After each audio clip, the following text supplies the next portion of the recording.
محترم ناظرین و سامعین، السلام علیکم۔ حضرت سیدنا ابو ہریرہ رضی اللہ تعالی عنہ سے روایت ہے، رحمت دو عالم نور مجسم شاہ بنی آدم صلی اللہ علیہ وسلم نے ارشاد فرمایا، بے شک اللہ تعالیٰ اپنے بندوں میں سے ان کو زیادہ پسند فرماتا ہے جو مخلص، پرہیزگار اور گمنام ہوتے ہیں، جن کے چہرے گرد آلود، بھوک کی وجہ سے پیٹ کمر سے ملے ہوئے اور بال بکھرے ہوئے ہوں۔ اگر وہ امراء کے پاس جانا چاہیں تو انہیں اجازت نہ ملے، اگر کسی محفل میں موجود ہوں تو کوئی ان کے متعلق سوال نہ کرے، اور اگر موجود ہوں تو کوئی انہیں اہمیت نہ دے۔ اگر وہ کسی سے ملاقات کریں تو لوگ ان کی ملاقات سے خوش نہ ہوں۔ اگر وہ بیمار ہو جائیں تو کوئی ان کی عیادت کو نہ جائے، اور جب مر جائیں تو لوگ ان کے جنازے میں شریک نہ ہوں۔ صحابہ کرام رضوان اللہ علیہم نے عرض کی کہ یا رسول اللہ صلی اللہ علیہ وسلم، ایسے لوگوں سے ہماری ملاقات کیسے ہو سکتی ہے؟ آپ صلی اللہ علیہ وسلم نے ارشاد فرمایا، اویس کرنی انہی لوگوں میں سے ہیں۔ صحابہ کرام نے عرض کی کہ یا رسول اللہ صلی اللہ علیہ وسلم، اویس کرنی کون ہے؟ آپ صلی اللہ علیہ وسلم نے ارشاد فرمایا، اس کا قد درمیانہ، سینہ چوڑا، رنگ شدید گندمی، داڑھی سینہ مبارک تک پھیلی ہوئی، اس کی نگاہیں جھکی جھکی، اپنے سیدھے ہاتھ کو الٹے ہاتھ پر رکھ کر قرآن کی تلاوت کرتا ہے، زاروں قطار رونے والا ہے، اس کے پاس دو چادریں ہیں، ایک بچھانے کے لیے اور ایک اوپر اوڑھنے کے لیے۔ دنیا والوں میں وہ گمنام ہے، لیکن آسمانوں میں اس کا خوب چرچا ہے۔ اگر وہ کسی بات پر اللہ تعالیٰ کی قسم کھا لے تو اللہ تعالیٰ اس کو ضرور پورا کرے گا۔ اس کے سیدھے کندھے کے نیچے سفید نشان ہے۔ کل بروز قیامت نیک لوگوں سے کہا جائے گا کہ تم لوگ جنت میں داخل ہو جاؤ، لیکن اویس کرنی رحمت اللہ علیہ سے کہا جائے گا کہ تم ٹھہر جاؤ اور لوگوں کی سفارش کرو۔ چنانچہ وہ قبیلہ ربی اور مضر کے لوگوں کی تعداد کے برابر گناہ گاروں کی سفارش کرے گا۔ پھر آپ صلی اللہ علیہ وسلم نے حضرت سیدنا عمر فاروق اور حضرت سیدنا علی المرتضیٰ سے فرمایا کہ جب بھی تم دونوں کی اس سے ملاقات ہو تو اس سے اپنے لیے دعائے مغفرت ضرور کروانا۔ حضرت خواجہ اویس کرنی رضی اللہ تعالی عنہ کرن کے رہنے والے تھے، اسی وجہ سے آپ کو اویس کرنی کہا جاتا ہے۔ آپ کو بارگاہ رسالت میں آپ صلی اللہ علیہ وسلم سے غائبانہ خیر التابعین کا لقب عطا ہوا تھا۔ آپ امت محمدیہ میں عاشقوں کے سردار ہیں، جن کے بارے میں منقول ہے کہ انہیں قیامت کے روز 70,000 فرشتوں کے جرمٹ میں جنت میں داخل کیا جائے گا، تاکہ حالت عشق میں ان کی خلوت نشینی اور مخلوق سے روپوشی وہاں بھی برقرار رہے۔ حضرت سیدنا علقمہ بن مرثد رحمۃ اللہ علیہ حضرت سیدنا اویس کرنی کے حالات بیان کرتے ہوئے فرماتے ہیں، حضرت سیدنا اویس کرنی کے خاندان والے آپ کو مجنون سمجھتے، اور آپ کے خاندان والوں نے آپ کے لیے اپنے گھروں کے قریب ایک کمرہ بنایا ہوا تھا۔ 2 سال گزر جاتے لیکن گھر والے آپ کی طرف توجہ نہ دیتے، نہ ہی آپ کی خبر گیری کرتے۔ آپ رحمۃ اللہ علیہ اپنی گزر بسر اس طرح کرتے کہ کھجور کی گٹھلیاں چنتے، شام کو انہیں بیچتے، اور ان کے بدلے میں جو کھجوریں ملتی انہیں افطاری کے لیے رکھ لیتے اور انہیں کھا کر اللہ تعالیٰ کا شکر ادا کرتے۔ آپ رحمۃ اللہ علیہ اپنے خاندان والوں کے اونٹ چرایا کرتے، اس سے جو مزدوری ملتی اس سے اپنی گزر بسر کرتے۔ یہی وجہ ہے کہ آپ کا زیادہ تر وقت جنگلوں میں گزرتا تھا، وہیں اللہ پاک کو یاد کرتے اور عبادت میں مصروف رہتے۔ حضرت سیدنا علقمہ بن مرثد رحمۃ اللہ علیہ فرماتے ہیں کہ حضور نبی کریم صلی اللہ علیہ وسلم کے حضرت اویس کے بارے میں ارشاد فرمانے کے بعد حضرت سیدنا عمر فاروق اور حضرت سیدنا علی المرتضیٰ تقریباً 10 سال تک حضرت سیدنا اویس کرنی کو تلاش کرتے رہے، لیکن ان کے بارے میں معلومات نہ ہو سکیں۔ پھر جس سال امیر المومنین حضرت سیدنا عمر فاروق کا انتقال ہوا، اسی سال آپ رضی اللہ تعالی عنہ نے حج کے موقع پر جبل ابو قیس پر کھڑے ہو کر لوگوں سے مخاطب ہوتے ہوئے بآواز بلند فرمایا، اے لوگو کھڑے ہو جاؤ۔ حکم پاتے ہی تمام لوگ کھڑے ہو گئے۔ پھر آپ رضی اللہ تعالی عنہ نے فرمایا کہ قبیلہ مراد کے لوگوں کے علاوہ سب لوگ بیٹھ جائیں۔ چنانچہ باقی سب لوگ بیٹھ گئے۔ پھر فرمایا کہ تم میں سے قبیلہ کرن کے لوگ کھڑے رہیں، باقی سب لوگ بیٹھ جائیں۔ ایک شخص کے علاوہ باقی سب لوگ بیٹھ گئے۔ یہ کھڑا ہونے والا شخص حضرت سیدنا اویس کرنی رضی اللہ تعالی عنہ کا چچا تھا۔ امیر المومنین حضرت سیدنا عمر فاروق رضی اللہ تعالی عنہ نے ان سے پوچھا کہ کیا آپ قبیلہ کرن کے رہنے والے ہیں؟ انہوں نے عرض کی، جی ہاں، میں کرن کا ہی رہنے والا ہوں۔ پھر آپ رضی اللہ تعالی عنہ نے پوچھا، کیا آپ اویس کرنی کو جانتے ہیں؟ اس نے جواب دیا کہ حضور، آپ رضی اللہ تعالی عنہ جس اویس کرنی کے متعلق سوال کر رہے ہیں وہ تو ہمارے ہاں احمق مشہور ہے، وہ اس لائق کہاں کہ آپ رحمۃ اللہ علیہ اس کے متعلق استفسار فرمائیں، وہ تو پاگل و مجنون ہے۔ اس کی یہ بات سن کر آپ رضی اللہ تعالی عنہ رونے لگے اور ارشاد فرمایا، میں اس پر نہیں بلکہ تم پر رو رہا ہوں۔ میں نے حضور صلی اللہ علیہ وسلم کو یہ فرماتے ہوئے سنا ہے کہ اللہ تعالیٰ اویس کرنی کی شفاعت سے قبیلہ ربیع اور قبیلہ مضر کے برابر لوگوں کو جنت میں داخل فرمائے گا۔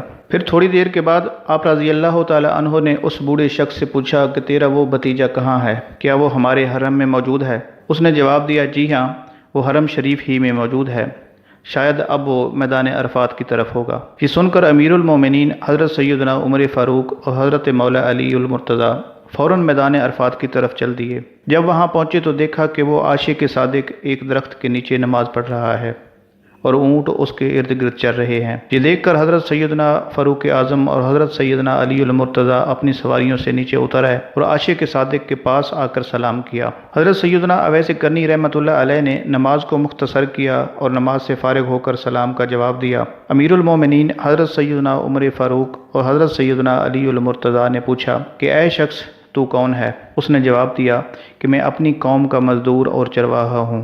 آپ دونوں حضرات نے فرمایا کہ ہم تو اس سے ان چیزوں کے متعلق سوال نہیں کر رہے، بلکہ یہ بتائیں آپ کا نام کیا ہے؟ تو انہوں نے جواب دیا کہ میں عبداللہ یعنی اللہ کا بندہ ہوں۔ فرمایا، یہ تو ہم بھی جانتے ہیں کہ زمین و آسمان میں موجود تمام لوگ اللہ تعالیٰ کے ہی بندے ہیں، تم اپنا وہ نام بتاؤ جو تمہاری ماں نے تمہارا نام رکھا ہے۔ یہ سن کر حضرت سیدنا اویس کرنی نے عرض کی، آپ لوگ مجھ سے چاہتے کیا ہیں؟ تو انہوں نے ارشاد فرمایا کہ ہمارے آقا صلی اللہ علیہ وسلم نے ہمیں اویس کرنی کے متعلق چند نشانیاں بتائی ہیں۔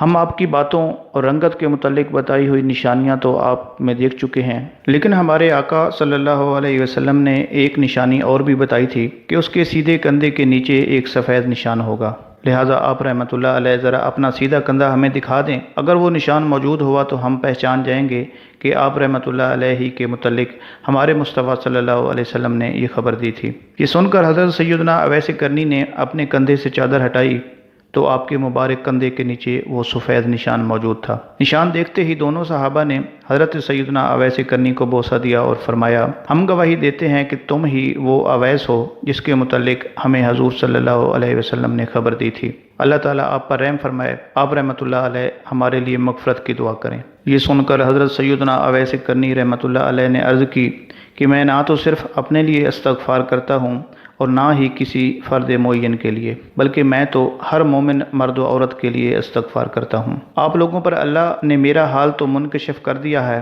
اب آپ اپنے متعلق بتائیں کہ آپ کون ہیں؟ حضرت سیدنا علی المرتضیٰ نے یہ سن کر جواب دیا کہ یہ امیر المومنین سیدنا عمر ابن خطاب ہیں اور میں علی ابن ابی طالب ہوں۔ یہ سنتے ہی حضرت سیدنا اویس کرنی باادب کھڑے ہو گئے اور عرض کی کہ اے امیر المومنین، اللہ تعالیٰ آپ کو سلامت رکھے اور جزائے خیر عطا فرمائے۔ یہ سن کر امیر المومنین حضرت سیدنا عمر ابن خطاب نے فرمایا کہ اللہ تعالیٰ آپ پر بھی رحم فرمائے۔ حضرت عمر فاروق رضی اللہ تعالی عنہ نے دوران ملاقات آپ کی ظاہری حالت انتہائی خستہ دیکھ کر خواہش کی کہ آپ ذرا اسی جگہ ٹھہریں، میں آپ کے لیے کچھ سامان لے کر آتا ہوں۔ آپ رضی اللہ تعالی عنہ نے جیب سے 2 درہم نکال کر دکھائے اور کہا کہ یہ اونٹ چرانے کا معاوضہ ہے، اگر آپ یہ ضمانت دے دیں کہ یہ درہم خرچ ہونے سے پہلے میری موت نہیں آئے گی تو پھر جو آپ کا جی چاہے لے آئیے، ورنہ یہ 2 درہم میرے لیے کافی ہیں۔ اس کے بعد آپ رحمۃ اللہ علیہ نے فرمایا کہ آج کے بعد میں آپ کی زیارت نہیں کر سکوں گا، اور ویسے بھی میں کپڑوں اور پیسوں کا کیا کروں گا؟ آپ رضی اللہ تعالی عنہ دیکھ ہی رہے ہیں کہ میرے پاس اون کی 2 چادریں موجود ہیں، میں انہیں پھاڑ تو نہیں دوں گا، اور یہ دیکھیں میرے پاس چمڑے کے جوتے ہیں، میں اتنی جلدی انہیں بیکار تھوڑا ہی کروں گا۔ باقی رہا پیسوں کا مسئلہ، تو میری قوم نے مجھے اونٹوں کو چرانے کے لیے یہ کچھ درہم دیے ہیں جو میرے لیے کافی ہیں۔ پھر آپ رحمۃ اللہ علیہ فرمانے لگے کہ اے امیر المومنین، میرے اور آپ کے سامنے ایک تنگ اور دشوار گزار گھاٹی ہے جسے صرف کمزور اور ضعیف لوگ ہی عبور کر سکیں گے، بس ہو سکے تو اپنے آپ کو ہلکا کر لیں اور اللہ تعالیٰ آپ پر رحم فرمائے۔ یہ سن کر حضرت سیدنا عمر فاروق نے اپنا دورہ زمین پر مارا اور فرمایا، اے عمر، کاش تجھے تیری ماں نے جنا ہی نہ ہوتا، کاش وہ بانجھ ہوتی۔ پھر فرمایا، کیا کوئی ایسا ہے جو مجھ سے خلافت کو اس کی ذمہ داریوں اور اس کے ثواب کے ساتھ قبول کر لے؟ امیر المومنین حضرت عمر فاروق رضی اللہ تعالی عنہ فرمانے لگے کہ کاش مجھ سے کوئی ایسی سوکھی روٹی کے ٹکڑے کے بدلے میں خلافت خرید لے۔ پھر اتباع رسول صلی اللہ علیہ وسلم کے موضوع پر گفتگو شروع ہوئی تو حضرت اویس کرنی نے فرمایا، جب مجھے جنگ احد میں حضور نبی اکرم صلی اللہ علیہ وسلم کے دانت مبارک شہید ہونے کی خبر ملی تو میں نے اپنا ایک دانت توڑ ڈالا۔ پھر خیال آیا کہ شاید اس کی بجائے حضور نبی اکرم صلی اللہ علیہ وسلم کا کوئی دوسرا دانت شہید ہوا ہو، تو میں نے دوسرا دانت بھی توڑ ڈالا۔ اس طرح ایک ایک کر کے سارے دانت توڑ چکا تو مجھے سکون نصیب ہو گیا۔ یہ بات سن کر دونوں صحابہ پر عجیب رکت طاری ہو گئی اور یہ اندازہ ہو گیا کہ یہ عاشق ظاہری دیدار اور صحبت سے کیوں محروم رکھا گیا ہے۔ امیر المومنین حضرت عمر فاروق اور حضرت علی کرم اللہ وجہہ نے فرمایا کہ حضرت ہمیں کچھ نصیحت فرمائیے، تو آپ نے فرمایا کہ تم اللہ کے سوا کسی اور کو نہ پہچانو، اور جب تم جانتے ہو کہ اللہ تمہیں پہچانتا ہے تو بس اسی کو کافی سمجھو کہ وہ تمہیں پہچانتا ہے، اور یہ ہرگز آرزو دل میں نہ رکھو کہ اس کے سوا کوئی اور بھی تمہیں پہچانے۔ آپ رضی اللہ تعالی عنہ نے حضرت عمر فاروق اور حضرت علی کرم اللہ وجہہ سے فرمایا کہ اب آپ لوگ واپس تشریف لے جائیں، قیامت قریب ہے، میں اس کے لیے کچھ تیاری کر لوں، وہاں ایک ایسا دیدار نصیب ہونے والا ہے جس سے پھر کبھی محرومی نہیں ہوگی۔ چنانچہ امیر المومنین حضرت سیدنا عمر فاروق اور حضرت سیدنا علی المرتضیٰ مکہ مکرمہ کی طرف تشریف لے گئے اور آپ رحمۃ اللہ علیہ اونٹوں کو لے کر دوسری طرف چل دیے اور اونٹوں کو قوم کے حوالے کر دیا۔ آپ رضی اللہ تعالی عنہ عشق و محبت کا وہ عظیم پیکر ہیں جنہیں سرکار دو عالم صلی اللہ علیہ وسلم کی قربت اور حضوری دور رہ کر بھی میسر تھی۔ فرط محبت میں جنوں کا غلبہ ہوا تو ان کا یہ حال ہو گیا کہ دیوانوں کی طرح گلیوں میں ننگے پاؤں چلتے تھے۔ پریشان اور خستہ حال دیکھ کر لڑکے مجنوں سمجھتے اور پتھر مارتے جن سے خون بہنے لگتا۔ ایک روز آپ رک گئے اور بچوں سے فرمانے لگے کہ مجھے بڑے پتھروں سے نہیں بلکہ چھوٹے پتھروں سے مارو۔ ان میں سے کسی نے کہا کہ اویس، کیا تیرے دعوی عشق کی یہی حقیقت ہے کہ بڑے پتھروں کی تکلیف سے خوف زدہ ہو گئے ہو؟ آپ یہ سن کر فرمانے لگے، میں بڑے پتھروں سے نہیں ڈرتا، بلکہ بات یہ ہے کہ ان سے خون بہنے سے میرا وضو ٹوٹ جاتا ہے اور میں بے وضو یاد الہی نہیں کر سکتا۔ آپ ایک شب قیام میں گزارتے، دوسری شب رکوع میں اور تیسری شب سجدہ میں، اکثر دن کا وقت بھی عبادت میں گزرتا۔ ہمیشہ روزہ رکھتے، جب افطار کے لیے کچھ میسر نہ ہوتا تو کھجور کی گٹھلیاں چن کر انہیں بیچتے اور ان کی قیمت سے چند لقموں کا سامان خرید لیتے۔ کوفہ میں آپ ایک حلقہ ذکر میں شریک ہوتے تھے۔ اسیر بن جابر رضی اللہ تعالی عنہ کا بیان ہے کہ اس حلقہ میں ہمارے دلوں پر سب سے زیادہ حضرت اویس کرنی کے ذکر کا اثر ہوتا تھا۔ آپ ایک پرانے اور شکستہ مکان میں رہائش رکھتے، اکثر وقت جنگل میں گزارتے اور لوگوں سے بہت کم ملاقات فرماتے تھے۔ حضرت سیدنا حرم بن حیان رحمۃ اللہ علیہ فرماتے ہیں کہ جب حضور پاک صلی اللہ علیہ وسلم کی اویس کرنی کے بارے میں کہی ہوئی حدیث مجھ تک پہنچی تو میں فوراً کوفہ کی طرف روانہ ہوا۔ وہاں میرے جانے کا صرف یہی مقصد تھا کہ حضرت سیدنا اویس کرنی کی زیارت کر لوں اور ان کی صحبت سے فیض یاب ہو سکوں۔ کوفہ پہنچ کر میں انہیں تلاش کرتا رہا۔ بالآخر میں نے انہیں دوپہر کے وقت نہر فرات کے کنارے وضو کرتے ہوئے پایا۔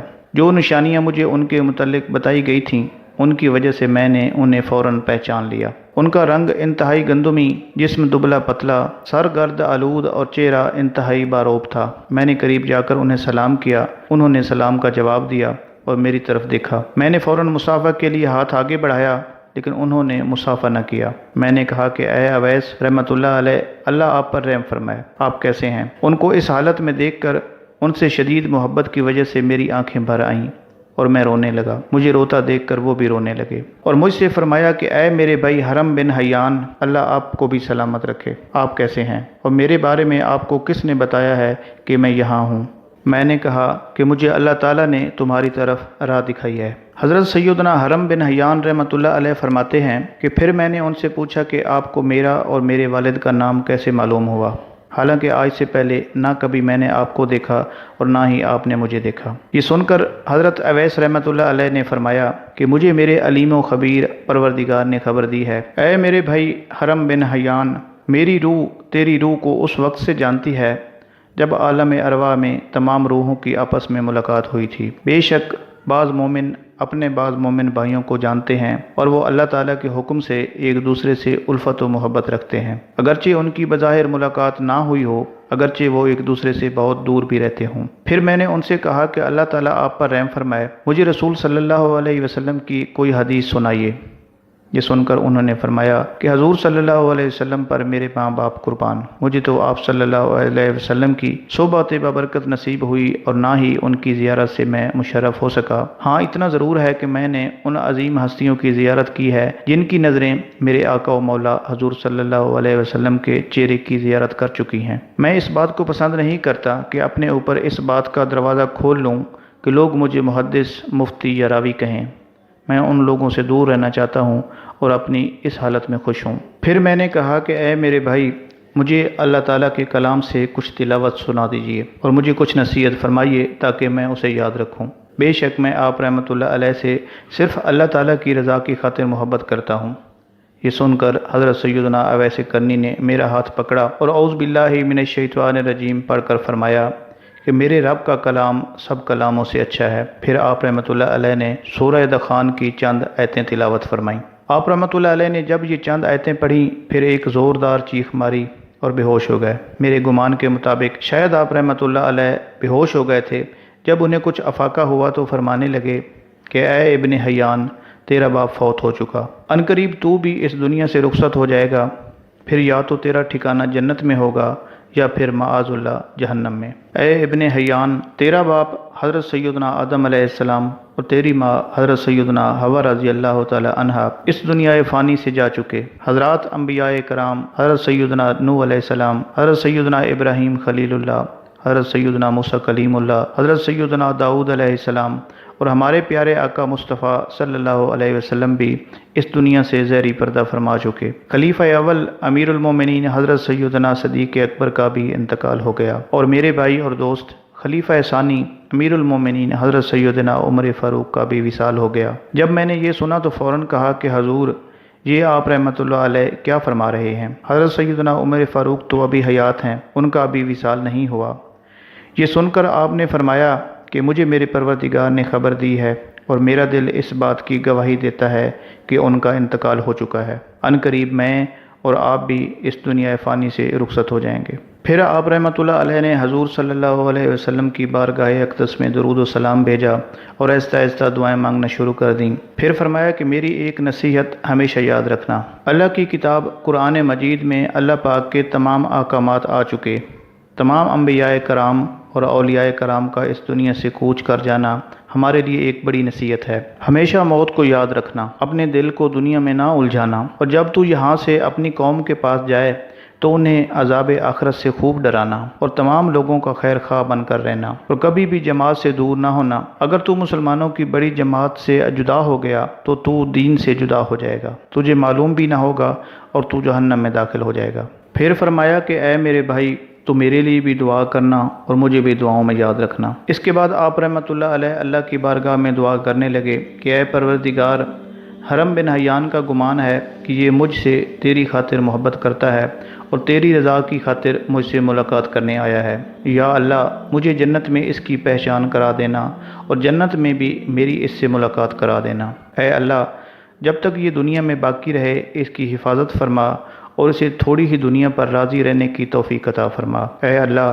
اسے جو نعمتیں تو نے عطا کی ہیں ان پر شکر کرنے والا بنا دے، ہماری طرف سے اسے خوب بھلائی عطا فرما۔ پھر مجھ سے فرمایا کہ اے ابن حیان، تجھ پر اللہ کی رحمت ہو اور خوب برکت ہو، آج کے بعد میں تجھ سے ملاقات نہ کر سکوں گا۔ بے شک میں شہرت کو پسند نہیں کرتا، جب میں لوگوں کے درمیان ہوتا ہوں تو سخت پریشان اور غمگین رہتا ہوں، بس مجھے تو تنہائی بہت پسند ہے۔ آج کے بعد تو میرے متعلق کسی سے نہ پوچھنا اور نہ ہی مجھے تلاش کرنا، میں ہمیشہ تجھے یاد رکھوں گا، اگرچہ تم مجھے نہ دیکھو گے اور میں تجھے نہ دیکھ سکوں گا۔ میرے بھائی، تو مجھے یاد رکھنا، میں تجھے یاد رکھوں گا، میرے لیے دعا کرتے رہنا۔ اللہ تعالیٰ نے چاہا تو میں تجھے یاد رکھوں گا اور تیرے لیے دعا کرتا رہوں گا۔ اب تو اس سمت چلا جا اور میں دوسری سمت چلا جاتا ہوں۔ یہ کہہ کر آپ رحمۃ اللہ علیہ ایک طرف چل دیے۔ میں نے خواہش ظاہر کی کہ کچھ دور تک آپ کے ساتھ چلوں، لیکن آپ رحمۃ اللہ علیہ نے انکار فرما دیا اور ہم دونوں روتے ہوئے ایک دوسرے سے جدا ہو گئے۔ میں بار بار آپ رحمۃ اللہ علیہ کو مڑ مڑ کر دیکھتا رہا، یہاں تک کہ آپ ایک گلی کی طرف مڑ گئے۔ اس کے بعد میں نے آپ کو بہت تلاش کیا، لیکن آپ رحمۃ اللہ علیہ مجھے نہ مل سکے اور نہ ہی کوئی ایسا شخص ملا جو مجھے آپ رحمۃ اللہ علیہ کے متعلق کوئی خبر دیتا۔ ہاں، اللہ تعالیٰ نے مجھ پر یہ کرم کیا کہ مجھے ہفتے میں ایک دو مرتبہ خواب میں آپ رحمۃ اللہ علیہ کی زیارت ضرور ہوتی ہے۔ محترم ناظرین، حضرت اویس کرنی رحمۃ اللہ علیہ ایک سچے عاشق رسول تھے۔ اللہ تعالیٰ کی ان پر رحمت ہو اور ان کے صدقے اللہ پاک ہماری بھی مغفرت فرمائے۔ حضرت ابراہیم بن ادم رضی اللہ تعالی عنہ بلخ کے سلطان اور عظیم المرتبت حکمران تھے۔ ایک مرتبہ آپ میں خواب تھے کہ چھت پر کسی کے چلنے کی آواز آئی۔ آپ نے آواز دے کر پوچھا کہ چھت پر کون ہے؟ تو جواب ملا کہ میں آپ کا ایک شناسہ ہوں، اونٹ کی تلاش میں چھت پر آیا ہوں۔ آپ نے فرمایا کہ یہاں چھت پر اونٹ کس طرح مل سکتا ہے؟ ادھر سے جواب آیا، آپ کو تاج و تخت میں خدا کس طرح مل جائے گا؟ یہ سن کر آپ ہیبت زدہ ہو گئے اور دوسرے دن جس وقت دربار لگا ہوا تھا، ایک بہت ہی ذی حشم شخص دربار میں آیا۔ حاضرین پر کچھ ایسا رعب طاری ہوا کہ کسی میں کچھ پوچھنے کی سکت باقی نہ رہی، اور وہ شخص تیزی کے ساتھ تخت شاہی کے قریب پہنچ کر چاروں طرف دیکھنے لگا، اور جب ابراہیم بن ادم نے سوال کیا کہ تم کون ہو اور کس کی تلاش میں آئے ہو، تو اس نے کہا، میں قیام کرنے کی نیت سے آیا تھا، لیکن یہ تو کوئی سرائے معلوم ہوتی ہے، اس لیے یہاں قیام ممکن نہیں۔ آپ نے فرمایا کہ یہ سرائے نہیں ہے بلکہ شاہی محل ہے۔ تو اس شخص نے سوال کیا کہ آپ سے قبل یہاں کون آباد تھا؟ آپ نے فرمایا کہ میرا باپ دادا۔ اس نے پوچھا، ان سے پہلے یہاں پہ کون آباد تھا؟ تو فرمایا، ان کے باپ دادا۔ پھر اس سے پہلے یہاں کون آباد تھا؟ کہا، ان کے باپ دادا۔ اس طرح کئی پشتوں کے سوال پوچھنے کے بعد اس نے کہا کہ آپ کے بعد یہاں کون آباد ہوگا؟ تو آپ نے فرمایا کہ میری اولاد۔ اس نے کہا، ذرا تصور کیجئے کہ جس جگہ اتنے لوگ آ کر چلے گئے اور کسی کو یہاں مستقل رہنا نصیب نہ ہوا، وہ جگہ اگر سرائے نہیں تو اور کیا ہے؟ یہ کہہ کر وہ اچانک غائب ہو گیا۔ حضرت ابراہیم بن ادم رحمۃ اللہ علیہ چونکہ رات کے واقعہ سے بھی مضطرب تھے، اس واقعہ نے ان کو اور بھی بے چین کر دیا۔ آپ اس کی جستجو میں نکل کھڑے ہوئے، اور ایک جگہ جب ان سے ملاقات ہوئی تو آپ نے ان کا نام دریافت کیا۔ اس بزرگ نے فرمایا کہ مجھے خضر کہتے ہیں۔ اسی اضطراب میں آپ لشکر سمیت شکار کے لیے روانہ ہوئے۔ آپ لشکر سے بچھڑ گئے۔ جب تنہا رہ گئے تو غیب سے آواز آئی کہ اے ابراہیم، موت سے قبل بیدار ہو جاؤ، اور یہ آواز مسلسل آتی رہی۔ آپ کی قلبی کیفیت پہلے بھی دگر گوں تھی، اب مزید ہو گئی۔ پھر اچانک سامنے ایک ہرن نظر آیا۔ جب آپ نے اس کا شکار کرنا چاہا تو وہ بھی بول پڑا کہ آپ میرا کیا شکار کریں گے؟ حضور، آپ تو خود شکار ہونے والے ہیں۔ کیا آپ کی تخلیق کا یہی مقصد ہے کہ آپ سیر کریں اور شکار کرتے پھریں؟ پھر آپ کی سواری گھوڑے کی ذہن سے بھی یہی آواز آنے لگی۔ سو اس طرح سے آپ متوجہ اللہ ہو گئے کہ قلب نور باطنی سے منور ہو گیا۔ اس کے بعد آپ تخت و تاج کو خیر باد کہہ کر صحرا بصحرا گریہ ازاری کرتے ہوئے نیشا پور کے قرب و جوار میں پہنچ کر ایک تاریک اور بیانہ کار میں مکمل 9 سال تک عبادت میں مصروف رہے۔ اس دوران ہر جمعہ کو لکڑیاں جمع کر کے فروخت کر دیتے، اور جو کچھ ملتا آدھا راہ مولا میں دے دیتے، اور باقی ماندہ رقم سے روٹی خرید کر نماز جمعہ ادا کرتے۔ جب عوام کو آپ کے مراتب کا صحیح طرح سے اندازہ ہو گیا تو آپ نے اس غار کو خیر باد کہہ کر مکہ معظمہ کا رخ کیا۔ اس کے بعد ایک مرتبہ شیخ ابو سعید رحمۃ اللہ علیہ نے اس غار کی زیارت کر کے فرمایا کہ اگر یہ غار مشک سے لبریز کر دیا جاتا تو تب بھی اتنی خوشبو نہ ہوتی جتنی ایک بزرگ کے چند روز قیام سے یہاں سے آ رہی ہے۔ جب آپ نے بلخ کی سلطنت کو خیر باد کہا تھا تو اس وقت آپ کا ایک چھوٹا بچہ تھا۔ اس نے جوانی میں اپنی والدہ سے پوچھا کہ میرے والد کہاں ہیں؟ تو والدہ نے پورا واقعہ بیان کرنے کے بعد بتایا کہ وہ اس وقت مکہ معظمہ میں مقیم ہیں۔ اس کے بعد آپ کے اس لڑکے نے پورے شہر میں منادی کرا دی کہ جو لوگ میرے ہمراہ سفر پر چلنا چاہیں وہ چلیں، وہ فری میری طرف سے حج کریں گے، اور ان کے حج کے پورے اخراجات میں خود برداشت کروں گا۔ یہ منادی سن کر تقریباً 4000 افراد آپ کے ساتھ چلنے پر تیار ہو گئے، جن کو وہ لڑکا اپنے ہمراہ لے کر والد کے دیدار کی تمنا میں کعبۃ اللہ پہنچ گیا۔ جب اس نے مشائخ حرم سے اپنے والد کے متعلق دریافت کیا تو انہوں نے کہا کہ وہ تو ہمارے مرشد ہیں، اور اس وقت وہ جنگل سے لکڑیاں لینے گئے ہیں تاکہ فروخت کر کے اپنے اور ہمارے کھانے کا انتظام کریں۔ یہ سنتے ہی لڑکا جنگل کی جانب چل پڑا اور ایک بوڑھے کو سر پر لکڑیوں کا بوجھ لادے دیکھا۔ فرط محبت سے وہ بےتاب ہو گیا، لیکن بطور سعادت مندی اور ناواقفیت کے خاموشی کے ساتھ آپ کے پیچھے پیچھے بازار پہنچ گیا۔ حضرت جب بازار پہنچے تو وہاں آپ نے آواز لگائی کہ کون ہے جو پاکیزہ مال کے عوض پاکیزہ مال خریدے۔ یہ سن کر ایک شخص نے روٹیوں کے عوض لکڑیاں خرید لیں۔ آپ وہ روٹیاں لے کر اپنے ارادت مندوں کے سامنے لا کر رکھ دیں اور خود نماز میں مشغول ہو گئے۔